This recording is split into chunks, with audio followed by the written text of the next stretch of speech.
The memories that you hold with your mom and dad, with your grandmas and grandpas, those are your memories. They're treasures that are special and precious to you. It's one of the gifts of God. One of the tragedies that happens in senior citizens is when they start to lose their memory. It's a thief. Memories are treasures. On Wednesday of this week, we laid to rest a precious, long-time member of this church, Eva Campbell. As I talked with her family prior to the services, my first question to them was, tell me Eva's story. I'd known her for almost 15 years. But that whole time she had been sickly, been homebound a lot of it. And I wanted to know about the little girl, Eva. I wanted to know about the young Eva. And so they started to tell me her story. And then almost as they started, they said, we want you to tell her story. And several of you were here, so forgive me for just retracing a little bit of this story.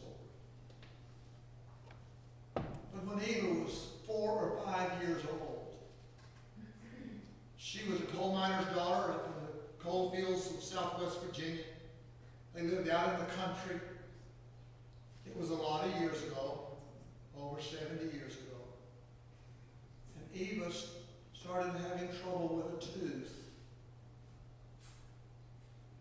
There was no dentist as such, very little medical care at all. And so they really didn't give her any treatment for quite a while until this tooth abscessed so bad that it infected the whole side of her face. When they finally did get some medical care, they weren't trained to take care of anything like this. They didn't have the tools or the knowledge, but they did everything they could within the knowledge of what they had to do. Before they were done, Eva had lost her whole jawbone on this side of her face and was greatly disfigured for the rest of her life. I told that story, we talked about the effects of that, and yet how that she had been such a wonderful servant. She had taken care of her parents and nephews and just gave of her life, all of her life. Never was bitter, never was seemed to have any anger, had the sweetest spirit, the sweetest disposition.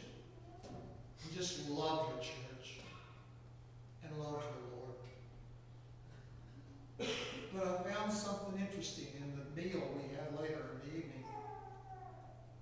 Eva's sisters started coming to me and telling me that their own children didn't know Aunt Eva's story. And that in just hearing her story, things about their relationship that it had with her through the years took on a whole new treasure. All of a sudden had a new richness because they now knew the background. One of them said to me, she said, I don't guess I ever thought about it. It was just Eva.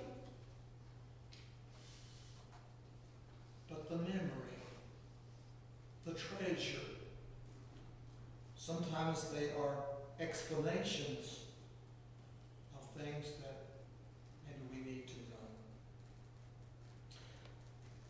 I've always been intrigued by this verse. It's verse 99. I have more understanding than all my teachers.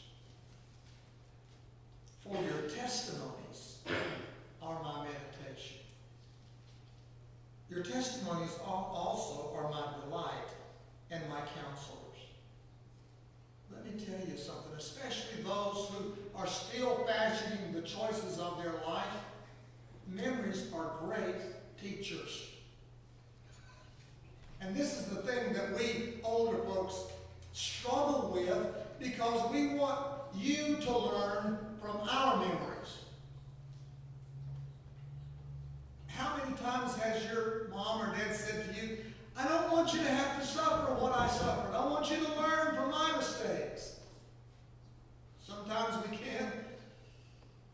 Sometimes we've got to make our own.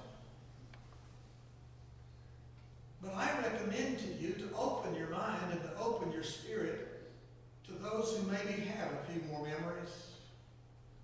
Listen to them tell their story. It may save you a lot of heartache. The writer of the Psalms, and really Psalm 119 was writers of the Psalms. There were several psalmists that were involved in Psalm 119. Over and over they tell us that those testimonies of the Lord. Why do you think we start by teaching our children in Sunday school about David and Goliath? Why do we teach about Jonah and the whale? Why do we teach about the 3 wise men? Because these are testimonies, they're verbalized memories that we can learn from.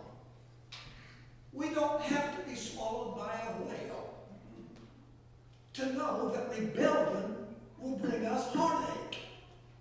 We can learn from Jonah's rebellion and have the memory of the results of that and not have to go there ourselves.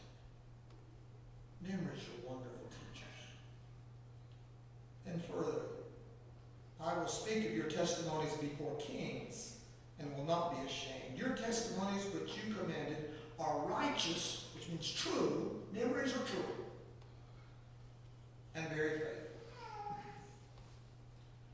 Now, memories are true. Sometimes we lose their reality in our minds. But it doesn't change the fact of the truth of memory, of the actual happenings in our lives. I'm afraid, I have written in my notes that memories cannot be taken from you, and that's true. They cannot be voided, but they can be forgotten. Sometimes health does that. Quite often, just lackadaisical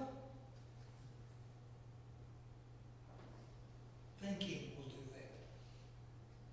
I think it's interesting, and Todd mentioned it even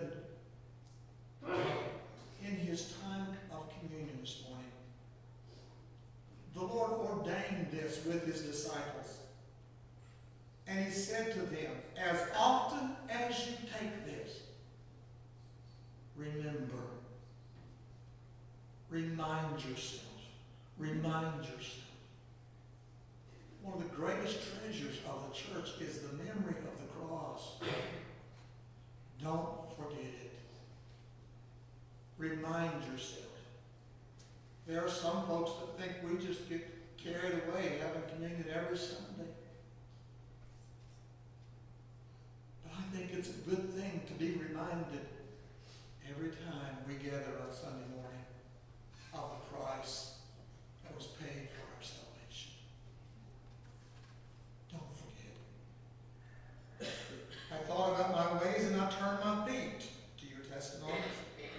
Incline my heart to your testimonies and not to covetousness. Memories really help us make good choices. Because whether it's our memory or someone's memory that has been given to us as a gift, we can find from those illustrations the results of bad choices. Your testimonies I have taken as a heritage forever, for they are the rejoicing of my heart. I keep your precepts and your testimonies, for all my ways are before you. The righteousness of your testimonies is everlasting.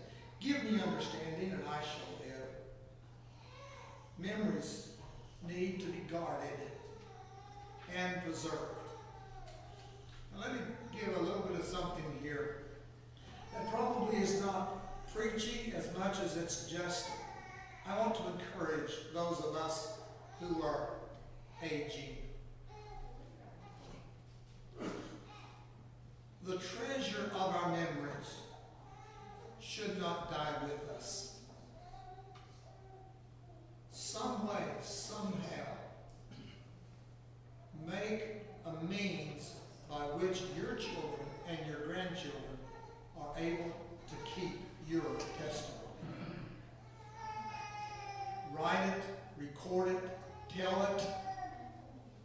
share it.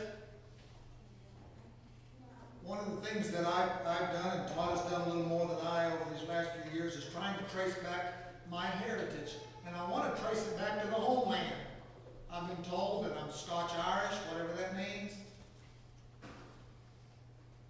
But I can't get there. I go back 3 granddaddies. Poof. I can't find this. He said, that's not that big a deal. There's some testimonies in there that's missing from our family's life. There's some things there that maybe we need to know, it would be of value for us to know. So those of us who are aging, don't let those memories be lost when you're not able to tell them. And kids, grandkids, ask questions. What was it like when you were my age, Grandpa? And then sit down long enough and put up the game to hear it. Turn the phone off. Kill the angry bird. And listen. Because they've got some things to tell you that may revolutionize your future. And last, concerning your testimonies, I've known of old that you have founded them forever. Memories can and should remind us of the providence and the leadership of God. One of the things I have, harped on with my boys, especially now that they are in the midst of their careers, climbing the success ladders of their particular careers, having to consider job offers, promotion offers, things. I remind them of this. The scripture says, make your plans, do due diligence, do the things you're supposed to do. But remember this, the steps of the righteous are ordered of God.